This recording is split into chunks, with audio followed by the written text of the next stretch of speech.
Shawn right here with Peter McGough from MuscularDevelopment.com. We're at the how many years is this, Peter, at the Junior Nationals? 1982, so this is the 32nd rendition. 32nd, and this NPC contest started with our first ever champion, 8-time Mr. Olympia, Lee Haney. Couldn't have had a better start. It was a great year for Lee. He won the Junior Nationals, went on to win the Nationals, World Amateur Championship, Pro Card, and within 2 years he was Mr. Olympia. Yeah, he raised the bar for all the competitors. We're going to see upwards of 500 competitors competing here in Rosemont, here at the Hyatt Hotel, where Pam Betts is putting it all together once again, and Team MD is going to be in the house getting all the interviews and the photos. But this is a story that has a lot of history. I mean, a lot of bodybuilders came through the Junior Nationals, including myself. But let's go through a few of those guys that have gone on to greater success from here. Well, 83 was Rich Gaspari. He won the heavyweights, but it was the contest where he said to himself, I'm not a natural heavyweight. To really be competitive, I'm going to have to go down to the light heavies. And that's what he did the next year, turned pro, and of course went on to be 3 times runner-up. Yeah, the rest was history. That's it. But the really great year was the year Eddie Robinson won. Oh! We'll fast forward, 1986. Take me back. I was 20 years old. Light heavyweight. Now, some guy was second, but I can't for the life of me remember his name. Can you remember his name? Well, when you get old, the memory's the first thing to go. But you know what? It was a great experience, Niagara Falls. Yeah, yeah. And funnily enough, it's just come to me, Eddie won his pro debut at the Niagara Falls in 1990. Yeah, the irony of that was Eddie Robinson won the light heavy and the overall. I had the misfortune of coming up right behind him. I wasn't a disappointment for me. For me, losing to Eddie Robinson, I mean, Eddie was the biggest teenager I'd ever seen besides Victor Richards. Yeah. And in Niagara Falls, when I got second, I think I flipped the switch, because we know what happened in 1987. I got my redemption at the Nationals, and Eddie was nowhere on the radar. Yeah, well, he never beat you again. That's for sure. Yeah, yeah. So who else came through the ranks of the Junior Nationals? Well, from Team MD, 1987, that was the year of Bob Ciccarello. That's right. And, you know, he was fast route to stardom. Another 13 years and he was a pro. He was doing the business. I mean, he came the slow route, but he actually turned pro, Peter, the year I retired. Yeah, that's right. Yeah.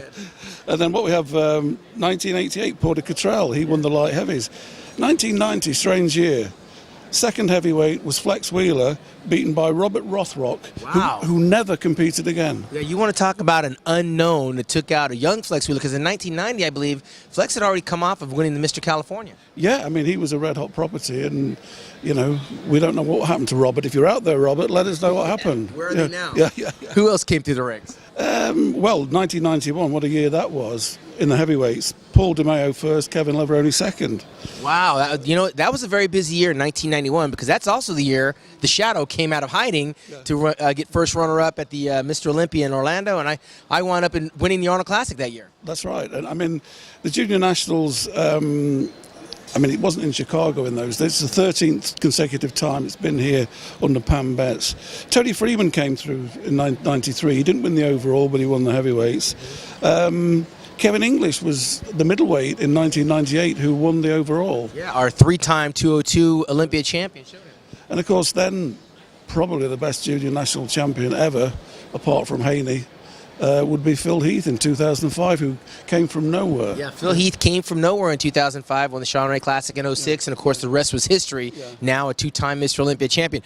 The question is, who's going to come out of here this coming weekend? Right now, there's nobody really on the radar that stands out in terms of winning some competitions coming here. One great champion, as a matter of fact, I believe Linda Murray won this contest as well, getting her start, 8-time Miss Olympia champion. So on the female bodybuilding side of things, we haven't had that many great champions, but someone could potentially come out of here and go the way of Phil Heath.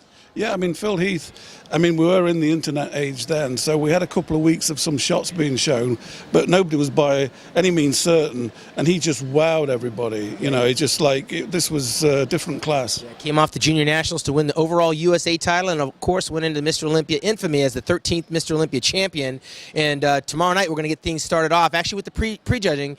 Fabulous Female Friday takes place, all women, all day, all night. And then on Saturday, we'll come back with the men bodybuilding, men's physique, and all that good stuff, and come back with the finals. Lonnie Teeper's in the house. He's going to be the master of ceremonies. We got all of Team MD here, so stay tuned to MuscularDevelopment.com. We'll bring you all the contest highlights and updates and interviews right here at MuscularDevelopment.com. For Peter McGough, I'm Shawn Ray here in Rosemont, Illinois.